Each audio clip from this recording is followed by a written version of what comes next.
আসসালামু আলাইকুম। আমি পলি লাইফস্টাইল ব্লগের নতুন আরও একটি ভিডিওতে আপনাদের সবাইকে স্বাগত জানাই।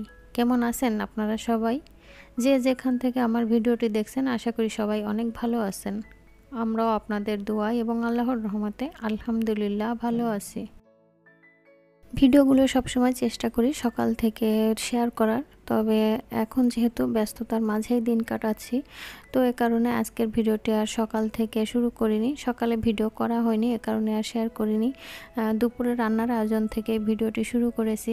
আমি এখানে হাঁসের মাংস রান্না করছি হাতে মাখিয়ে, আর কচু শাক রান্না করব। তো ব্যস্ত দিন হচ্ছে, মেয়ের স্কুল খোলা ছিল, দেখা যাচ্ছে দেশের অবস্থার কারণে মাঝে মাঝে বন্ধ ছিল, মাঝে মাঝে খোলা ছিল, এমন অবস্থা ছিল। আর ছেলে যেহেতু এসএসসি পরীক্ষা শেষ হয়েছে, কলেজ ওদের ফার্স্ট ইয়ার যে কলেজটা ওইটা এখনো শুরু হয়নি, মাত্র 2-3 দিন হলো শুরু হয়েছে। তাহলে তো বুঝতেই পারছেন কতটা ব্যস্ততার মাঝে দিনগুলো যাচ্ছে বা যাবে। তারপরও ব্যস্ত দিনগুলোর ভিতরে আমি সকালে ভিডিওগুলো যেভাবে করব সেগুলো ঠিকই শেয়ার করব। তো যাই হোক, আমি হাঁসের মাংসটাকে কষিয়ে পাশের চুলাতে দিয়ে রেখেছি।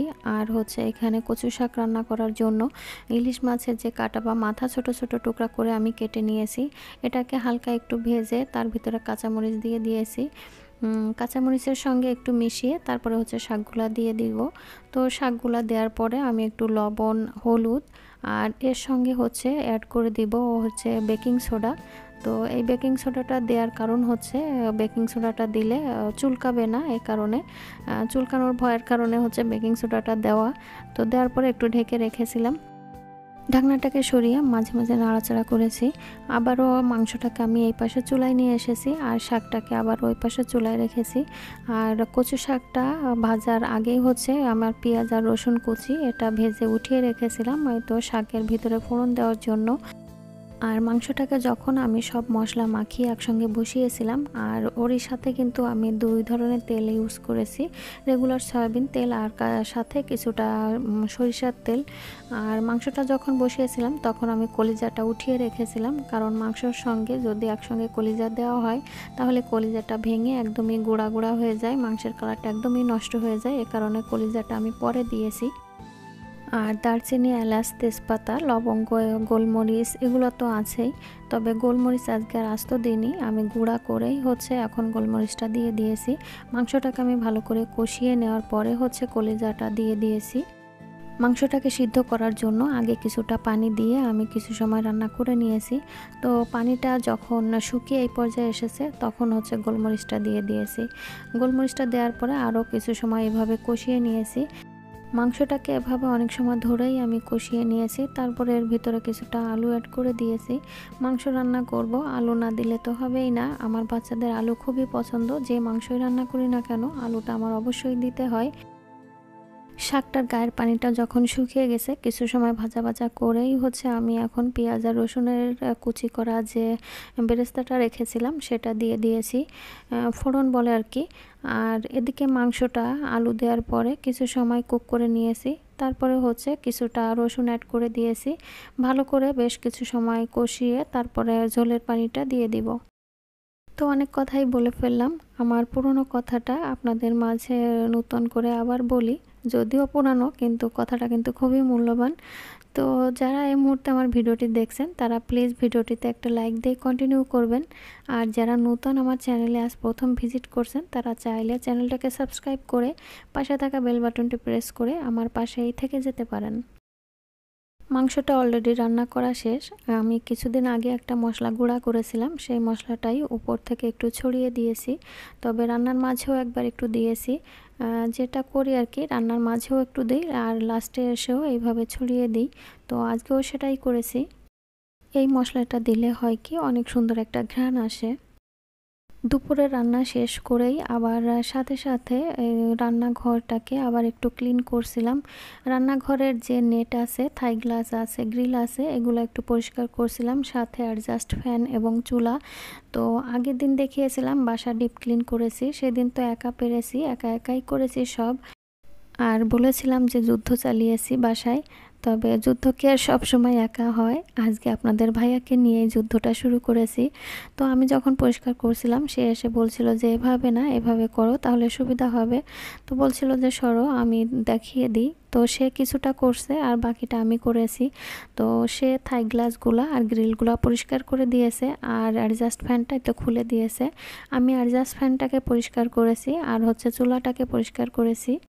যেহেতু আমার হেল্পিং হ্যান্ড নেই, তবে আজকে হেল্পিং হ্যান্ড হিসেবে আপনাদের ভাইয়াকে নিয়েছিলাম। তবে ওই হেল্পিং হ্যান্ড দিয়ে কি আর সবসময় কাজ হয়? তো নিজের বাসার কাজ একা নিজে করতেই পছন্দ করি। যখন খুব বেশি ব্যস্ত থাকা হয় তখন কিন্তু এইভাবে কাজ করলে খুব সহজেই কাজগুলো করা যায় এবং টাইম মতো কিন্তু কাজগুলো শেষ হয়ে যায়। যেমন আগের ভিডিওতে দেখিয়েছিলাম পুরো বাসাটাকে ডিপ ক্লিন করেছি। চাইলে আমি সেদিনও এই কাজটি করতে পারতাম, কিন্তু একদিনে আমি করিনি, কারণ আমি সময়ের সঙ্গে পারবো না আর কাজটা করতেও অনেকটা কষ্ট হবে। এ কারণে সময়ের সাথে পারবো না, যে কারণে বলছি যে রান্না শেষ করে আমি আবার যেহেতু আনহাকে নিয়ে স্কুলে যাই, তো স্কুলে যাওয়া আবার ওকে নিয়ে আসা আসতে আসতে দেখা যায় 3টা বেজে যায়। তাহলে আমি যদি এই কাজগুলো করতে যাই একদিনে তাহলে আমার তো কষ্ট হবেই, সাথে আমি কাজগুলো করে আনহাকে নিয়ে স্কুলে যেতে পারবো না টাইম মতো। এ কারণেই হচ্ছে এই কাজগুলো ভাগ ভাগ করে করা। আর এভাবে যদি অল্প অল্প করে কাজ করা হয় তাহলে কিন্তু ঘরটা পরিষ্কার থাকে, পরিপাটি থাকে এবং আমাদের কাজেরও কোনো সমস্যা হয় না, সময় মতো সব কাজ করে শেষ করা যায়। রান্নাঘরের গ্লাস, নেট, তারপরে গ্রিল এবং অ্যাডজাস্ট ফ্যানটা পরিষ্কার করার জন্য আমি গরম পানির সাথে ডিটারজেন্ট আর হচ্ছে ভিনেগার অ্যাড করেছিলাম। তো সেই ক্লিনজারটা দিয়ে সব কিছু আমি পরিষ্কার করে নিয়েছি। অ্যাডজাস্ট ফ্যানটা যখন খোলা হয়েছিল আবার পরিষ্কার করে যখন লাগানো হয়েছিল তখন উপর থেকে বেশ খানিকটা বালু পড়েছে। তো এই ফ্যানটা হচ্ছে যতবার খুলি লাগাই ততবারই বালুগুলো পড়তে থাকে। ওই জায়গাটা হচ্ছে যতটুকু তার থেকে ফ্যানটা হচ্ছে বড় লাগিয়েছে। তো বাড়িওয়ালাদের যতই বলি তারা শুনছে না, এখন আর বলতে বলতে ভালো লাগে না, যেরকম আছে এই অবস্থাতেই চলে যাচ্ছে দিন আর কি। তো যাই হোক, বালুগুলো পড়ার পরে সমস্ত জিনিসগুলাই মনে হচ্ছে বালু বালু। তো চিন্তা করলাম কদিন আগেই হচ্ছে জারগুলো পরিষ্কার করে নিয়েছি। আর যদিও প্রতিদিন রান্নার পরে একটু হালকাভাবে মোছা হয়, এতটা ময়লা হয়নি, কিন্তু এই বালুটার কারণে আবার জারগুলো সরিয়ে একটু মুছে নিয়েছি। আর মোছার পরে সমস্ত জারগুলো আবার যার যার জায়গাতেই রেখে দিয়েছি। এখানে কিছু জার কাচের আছে আবার কিছু জার প্লাস্টিকের আছে। তো চিন্তা করছি সবগুলো জারই কাচের করে ফেলবো, প্লাস্টিকের জারগুলা ইউজ করব না।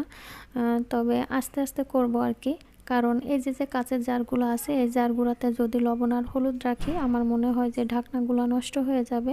এ কারণেই হচ্ছে লবণ আর হলুদের জারগুলা চিন্তা করছি অন্য কোনো জার কিনে নেব আর কি।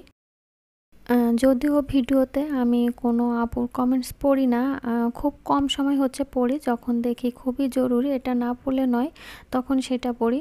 তো একটা আপু আমাকে বলেছিল যে আপু তোমার কিচেনটা অনেক সুন্দর। তো আপু তোমাকে অনেক ধন্যবাদ।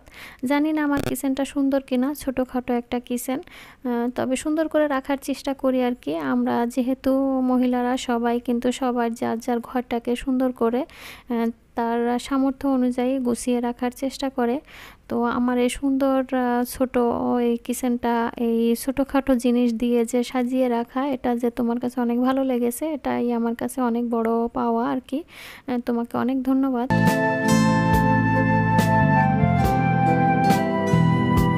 আমি আজকে শেলফটার উপরে একটু চেঞ্জ করে নিয়েছি, কারণ এই যে যে ছোটো মানি প্ল্যান্টটা এটা ছিল উপরে, তো উপরের একটাতে আমি অন্য আরেকটা গাছ রেখেছি।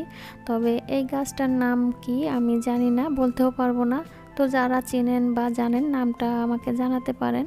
আর ছোটো মানি প্ল্যান্টটা হচ্ছে এই তো সাইডে রেখেছি। আর এখন হচ্ছে সন্ধ্যার সময়, দুপুরের ব্যস্ততা সময়টা কাটিয়ে তারপরে কিছু পুরি, পেঁয়াজু আর হচ্ছে বেগুনি নিয়ে এসেছিল ওর বাবা। তো আমরা সবাই সন্ধ্যার নাস্তা করছিলাম, তখনের একটু ভিডিও আপনাদের সাথে শেয়ার করলাম। ও সাথে কিছু আমও এনেছিল। আমের সিজন কিন্তু প্রায় শেষ, প্রতিদিনই কিন্তু আম খাওয়া হয়েছে, কিন্তু ওইভাবে শেয়ার করা হয়নি। তো চিন্তা করছি আমের সিজন শেষ হয়ে যাচ্ছে, আম খেয়েছি কিন্তু একদিনও আম শেয়ার করিনি, এটা চিন্তা করে একটু ভিডিও করেছি। এই তো আজ এ পর্যন্তই, সবাই সুস্থতা কামনা করে শেষ করছি আমার আজকের ভ্লগ। আল্লাহ হাফেজ, আসসালামু আলাইকুম।